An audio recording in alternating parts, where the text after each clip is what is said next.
I've always considered myself a storyteller, a documentary photographer. You see things, you're curious, you observe life, and you record it, you photograph it, you make a quick sketch with your camera, and that's basically what I still do today.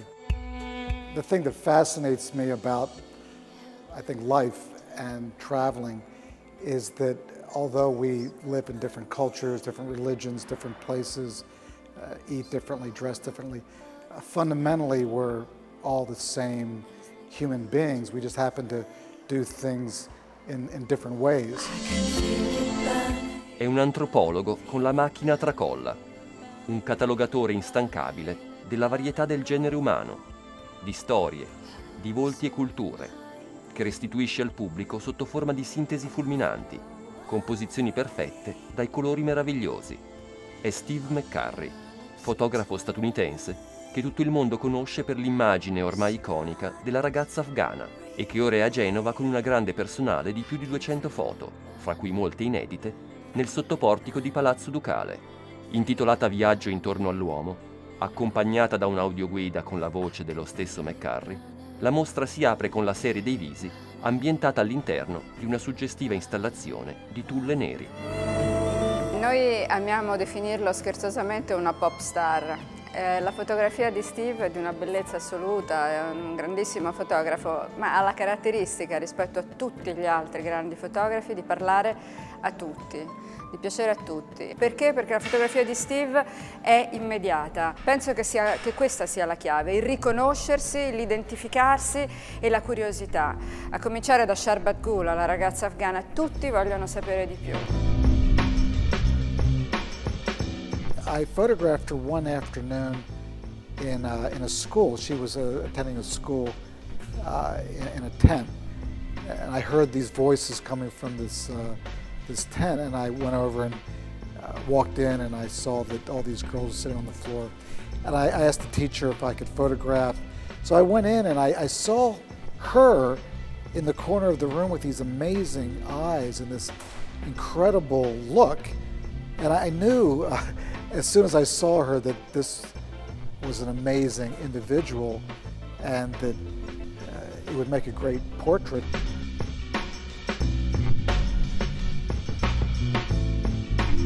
For me, portraiture is really a study in humanity, and it's a way to explore the similarities and the differences among us.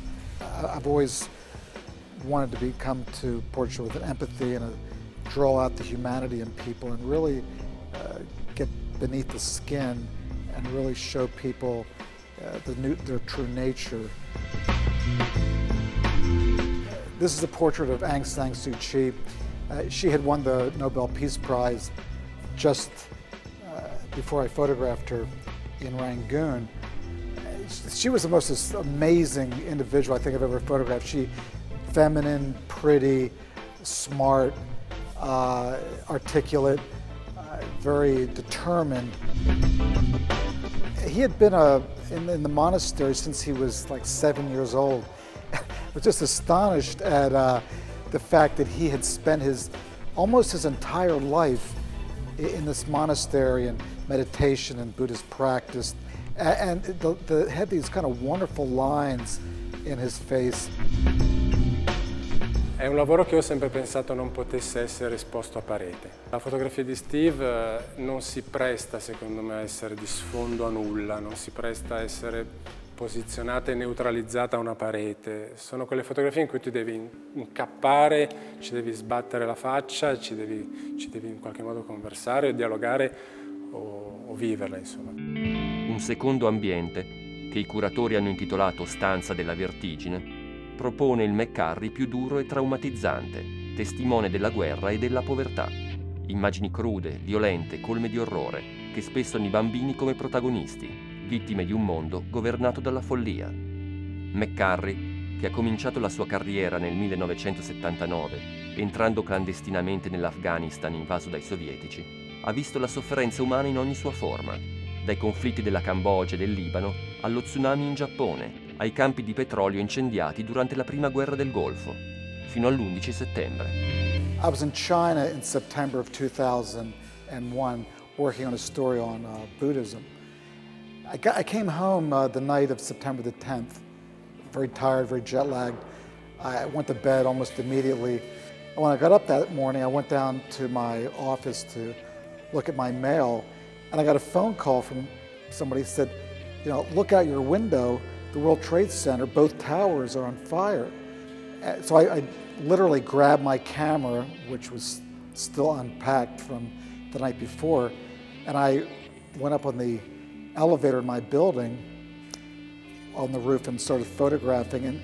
And as I was shooting, the first tower went down. This is actually just when the first tower collapsed.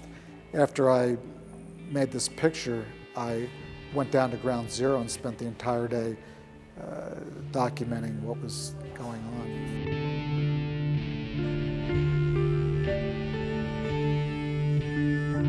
Having witnessed and photographed and lived amongst these kinds of people in these situations, you really, I think, have to question human nature and what's going to happen to this planet moving forward. There's so much greed, and you start to think that maybe there's, in fact, really no hope for this planet that we live on. Nell'ultima parte di Viaggio intorno all'uomo ci sono le foto più leggere e narrative, quelle che nascono dalla grande capacità di aspettare di McCurry, in grado di appostarsi per ore, in attesa che su uno sfondo interessante succeda qualcosa di eccezionale. Alcune sono sketch ironici e divertenti, altre invece poetiche come degli haiku.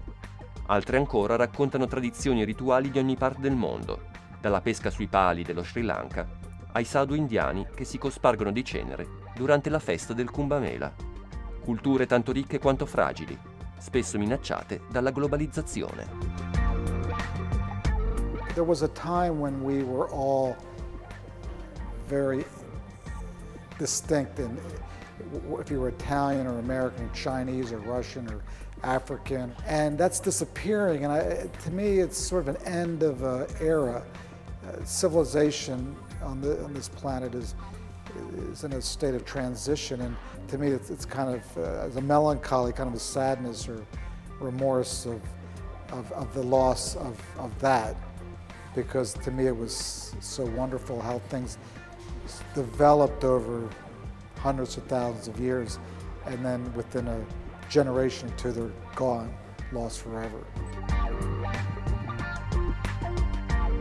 Still photography allowed me to have this sort of wonderful way of wandering and exploring the world at my own pace, in my own way. It's sort of a solitary endeavor, walking down a street of a village or a town or a city, or it is really a very kind of meditative practice. When I think back on my life, I think this is some of the most enjoyable times I've had, just literally walking through the streets of, you know, Rangoon, or trekking through Ladakh or Tibet, and just enjoying being alive.